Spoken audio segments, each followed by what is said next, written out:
Hey, what is up, DCS Crew? Back at it again today here with a Hogue video. Now, I have a couple of items that are here from Hogue. I actually am a big proponent of Hogue's products. I have the handle grips on my Glock 43 and my Smith & Wesson shields in 9mm and 45. I also have the overmold stock furniture for my Mossberg 500.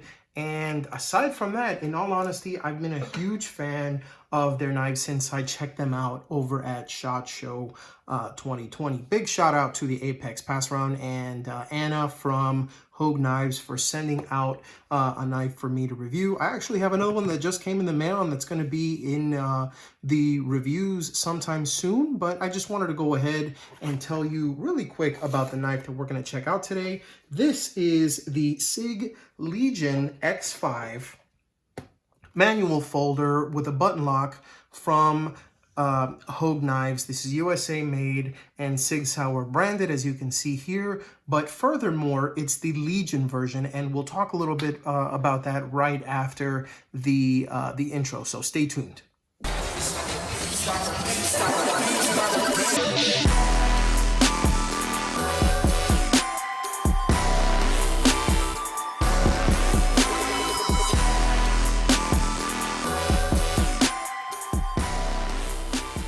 All right, welcome back, guys. Now, right here we have the Sig Sauer X5 Legion. This is basically a button lock folder that is a manual folder issued by Hogue Knives here in the USA. Now, this is a 3.5-inch spear point blade with a DLC finish. I'll actually mention that in a second. This is a black aluminum handle, and it has G10 inlay here with a Sig insignia.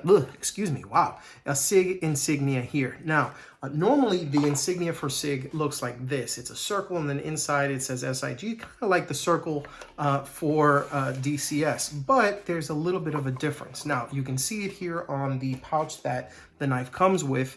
There is a symbol that looks a lot like the Spartan blade, and for Sig, that denotes the Legion line. Now, to kind of put it into perspective, to make it a little bit easier to explain what the Legion portion of Sig means, it's kind of like certain companies have their standard line and then they have an upgraded line. Like, for example, Smith & Wesson has the Performance Series, Mercedes has AMG, BMW has the M Series, Audi has the S Series. It's kind of like that. So if you know, it's kind of akin to that. Sig Sauer has the Legion series. Now, there are a few things that are taken from the Sig Legion series that are iconic and that are part of the lineup that they went ahead and they put into the X5 from Hogue Knives. Now, just to go ahead and denote a few of them. Number one, obviously, the Legion symbol, which reminds me of the Spartan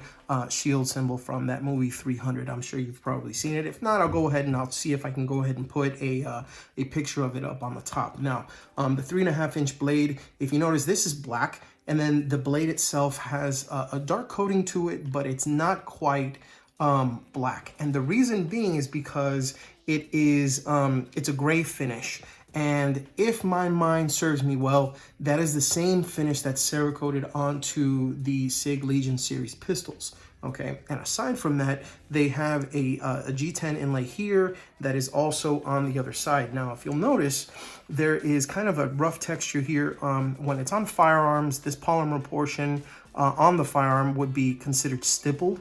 That's basically a raised surface on it to be able to provide a little bit more traction and to kind of get a better feel on the knife, which, by the way that it feels in the hand is very good. There's no hot spots, even with the clip that's here, okay? So just wanted to go ahead and mention that. Now, if you notice, there is the jimping here on this portion of, say, the G10, and then it flattens out. Now, why the hell would it flatten out?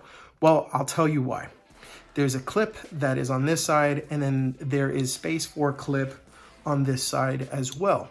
Very similar to what cold steel offers. So whether you are left or right-handed, you can go ahead and put tip-up carry. Sorry about the the missing tip down portion, but at the end of the day, at least you get tip up on both sides. So that's pretty cool.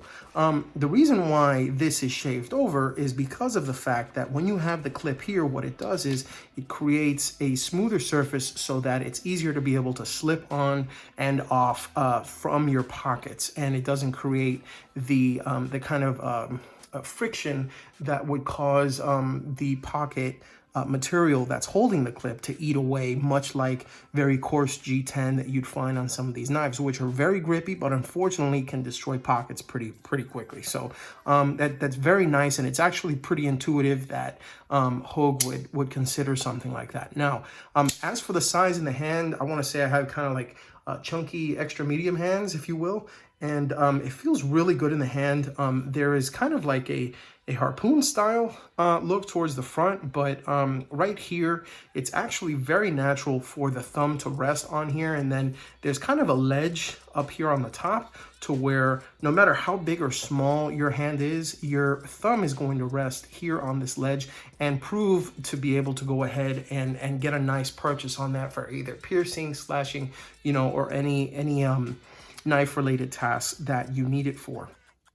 Okay, now the knife itself, I gotta tell you from me using it, I'm not really used to using a knife this this big. This is more like on the bulkier size of the knives that I use, and it's more on the larger side. I tend to get stuff that's, you know, less than 3.5 inches in blade length, but for being 3.5 inches, the actual overall size of the knife is actually not bad. I mean, you get about this much in usable blade length, and let me see if I can go ahead and put this into perspective. You get this much blade length, and then if you translate it down here, that's, I mean, it's a nice grip or handle to blade ratio is what I want to say, basically, okay? And then aside from that, because of the fact that it's a flipper, there's that cutout that I mentioned before that you can put your thumb on that actually acts as a ledge to be able to reduce the actual imprint of the flipper while it's in your pocket, so it doesn't feel like it's, you know, pecking you every time you go inside to go ahead and reach for something that's not your knife. Okay, now when the knife is closed, you're going to notice that the button that is on here, because it is a button lock, is depressed. Okay, so basically the plunge lock is depressed, and when you actuate it and you actuate the flipper to open it, once it's locked into place and the button, the plunge lock has been set, you're gonna notice it is raised, and it's actually very easy to go ahead and activate it. It's just a nice simple press, and it closes. It does not drop shut, but that's actually part of the design. I'm assuming that it has a secondary detent internally to be able to go ahead and keep it from closing all the way, which at the end of the day, truthfully, the action is really the most important part of this knife, because at the end of the day, you want it to be able to flick open at a moment's notice, use it, and then simply just be able to close it one-handed. And that's something you can do very easily with this knife. I've had no problems with it whatsoever, okay? It does come in a few different colors. If I'm not mistaken, the Legion one does not. It's the straight black with the gray blade, which is Cerakote, and it's pretty tough, but as you can see, it's taken just a little bit of marring here. It was something that was actually used before it was given to me. So unfortunately, I can't really tell you how that happened, because I honestly don't know. It didn't happen under my supervision, okay? But other than that, I did want to talk a little bit about this lock. When the knife is closed and you go ahead and try the lock out, it still works. But when the knife is open and you use this particular lock, it will not allow the knife to close, essentially creating a small little piece of metal that lodges in between the button lock and the release of the button lock, so that it impedes the release of the button lock, and it does not allow you to close that blade. So if you happen to use gloves or anything like that, and there's the possibility where you might actually, you know, actuate it, say you have chunky fingers, a little bit chunkier than mine per se, it's great to be able to go ahead and put on that lock while it is deployed to be able to go ahead and keep from closing this particular knife. Okay, so other than that, the Hogue setup actually brings, like I said, the extra Hogue clip for left side carry. This is actually set as by default for right hand carry, and it comes with this awesome pouch from Hogue with the Legion insignia. So let me go ahead and take this out of the way really quick and lay the knife out and kind of talk about a comparison with some other things I might have on the table. So first and foremost, I'll go ahead and put this down. If you can see that right there, this is the micro strop. It's a pretty small strop that I like to use just for quick finishing up some knives that I'm just honing back up to be able to use. Here is the QSP Penguin in D2, if I'm not mistaken, Blue Jean Micarta, great folder. Another budget folder, the Best Tech Tex-L, is an Adam Purvis design, also in D2. Let's see, what else do we have? These are all pretty small though, so I'll probably gotta get something bigger. Let's start with something a little bit bigger with the Mini Cryo from Concept Knives. That's the new Kim Ning company, formerly of Kaiser. And let's see here, what else do we have? What else do we have? Here we go. This is the Leatherman Wingman multi-tool. As you can see, it's there for size. I have two more here. This is the Microtech LUDT. That's the large underwater demolition team out the side automatic. Love this freaking knife. As you can see, it's actually, yeah, it's almost there. It's almost there. I want to say they're pretty close. They're pretty close. Okay. And last but not least, this is the ProTech Emerson CQC7, the A that I actually just recently picked up. That is that's also another out the side automatic from ProTech Knives in collaboration with Emerson. So there you go. As far as sizing is concerned, they are pretty close to the Hogue X5, but again, I'm just starting to get into knives that are about this size, so this was actually a pretty good foray into or segue into those knives. Now, a few things I actually liked about it, and a few things I actually didn't. So first and foremost, I'll talk about the action. The action was something that I really liked. A very nice affirmative flick of the flipper allows you to be able to fire this thing open. The action on this is fantastic. I mean, I have not had a problem opening this knife with any of my my fingers. I can use my thumb, my index finger, I mean my middle finger. It's actually worked really well. The fact that it has the G10 here actually serves pretty well, even though the medallion actually hits my finger when it's on it. But right here, when you hold on to it, you can actually feel it, but it's not too overbearing. I kind of like it. It's stippling that I wish was on a firearm instead of kind of some of the rougher texturing that you see some of the these days. The design here in the back, it's kind of a like, I want to say open pillar design, but it's really not. It's basically the two aluminum scales that have been sandwiched together and pinned with these screws, but still have these 4 vents up here and these 4 down here and this open area here that's nice enough for you to be able to go ahead and use some compressed air and blow through that, or maybe even a Q-tip, and just kind of go through very quickly and take care of any dust or anything like that builds up. The aluminum scales have actually held up pretty well. This has taken a little bit of a beating, and there was some marring on here from a previous user, but for the most part, I actually really liked carrying this knife. It was a bit larger as far as real estate in my pocket, and that was something that I did not like. But other than that, I mean, the hardware itself was really easy to manipulate, not like I needed to, but right out of the box, it actually came very nicely centered. And I really cannot, I can't really nitpick too much about those things. Now, other things that I did want to talk about, okay? Because of the fact that it's aluminum, I'm not really the biggest fan of aluminum. I'm starting to get into it a little bit more with, companies like ProTech and companies like Microtech with their autos and stuff like that. But typically you'll see something like this is like a stainless steel or even a titanium with the higher end folders.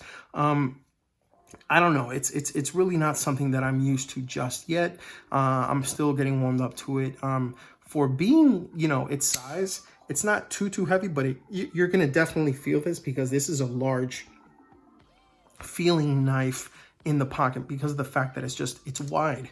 simply due to the fact that this scale kind of, gets pretty large here. It tapers down, but even at the largest point, you have the larger part of the scale, the thicker part of the scale, and then you have that added flipper here to be able to go ahead and expand on that. So it's definitely something you feel in the pocket. And just one thing that I didn't really like was the design of the pocket clip. Now, it's kind of a double-edged sword, because what they did was they created the lanyard hole here, which allows you to be able to put even 550 lanyard paracord, 550 paracord. And because of the fact that it can do that, it's actually nice thick paracord that you can put in and create a nice little setup, which is good. A lot of companies, have very small little areas for the lanyard insert, and this one gives you a nice large insert, so you can put a large one if you wanted to. But back to the pocket clip. Now, the pocket clip, it's meant to be a deep carry pocket clip, but if you place this into your pocket like this, it's actually meant to be at an angle. So when it's put in at an angle, and it's really riding in the pocket like this.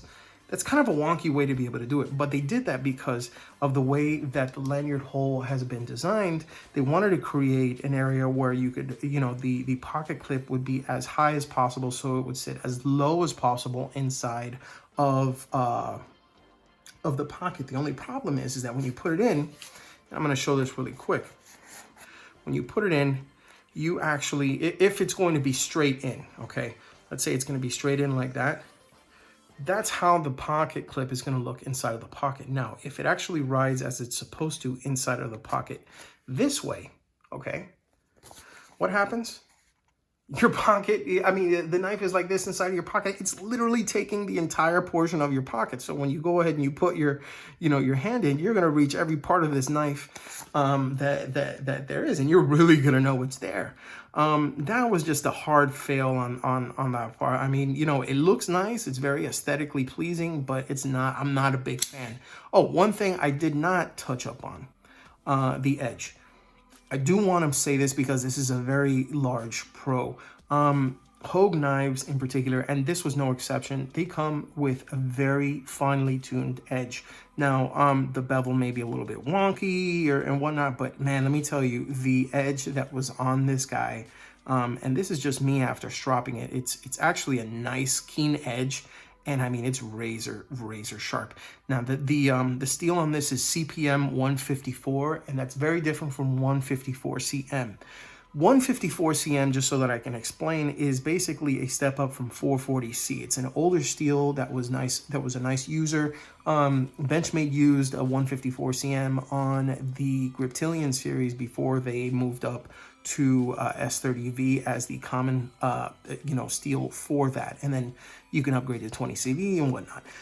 Basically 154 CM was very similar to, say, VG10 that you'd find in Spyderco's, only the difference was you'd have better edge holding qualities on 154 CM as opposed to VG10, with the exception of you would lose on corrosion resistance with 154 CM as opposed to VG10. So they were kind of, the brothers in arms, only VG10 had more corrosion resistance, and and originally 154 CM would hold its edge a little bit longer. Now, this was actually an improved version of 154 CM by CPM, which is Crucible Powder Metallurgy. So Crucible actually took this and they created a powdered metal version of 154 CM, and basically boosted every characteristic of 154 CM to what is essentially a semi-super steel or a super steel, because there are a lot of custom makers that use CPM 154,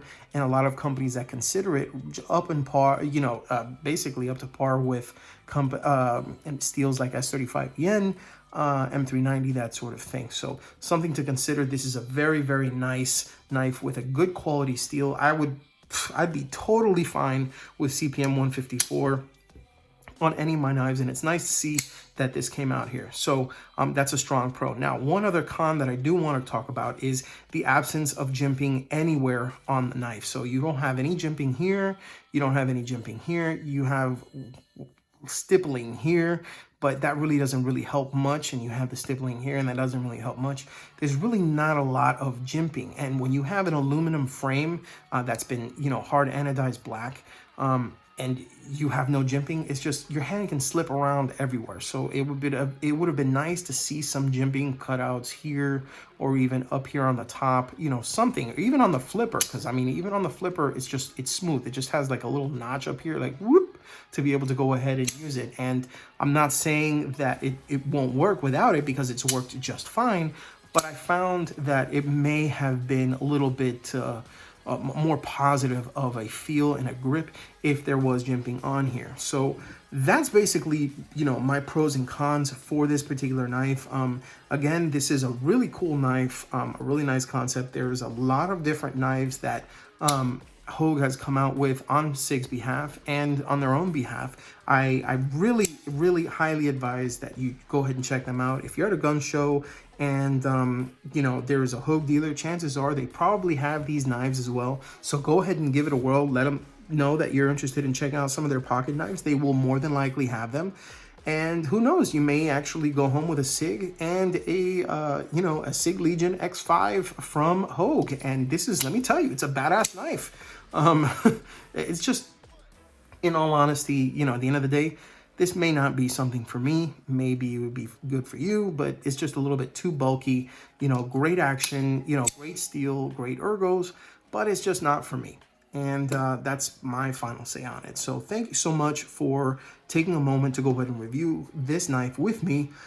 Huge thanks to Hogue, to the Apex Pass-Around for providing this knife to Daily Carry Solutions for review. And thank you so much for, again, checking this out. Be sure to hit subscribe if you haven't already. And if you have any questions, feel free to hit me up on my Instagram at Daily Carry Solutions, or my website, dailycarrysolutions.com. Go ahead and send me a message there, and it goes right into my inbox, where I'll be more than happy to respond. So remember, guys, no matter what you end up EDCing, if it's the Sig Legion X5, maybe it's the ProTech CQC7A. Hell, maybe it's the sexy LUT, LUDT folder from Microtech. No matter what you EDC, remember, if you EDC, think of DCS. Thanks so much for watching. I'll see you guys next time. Peace.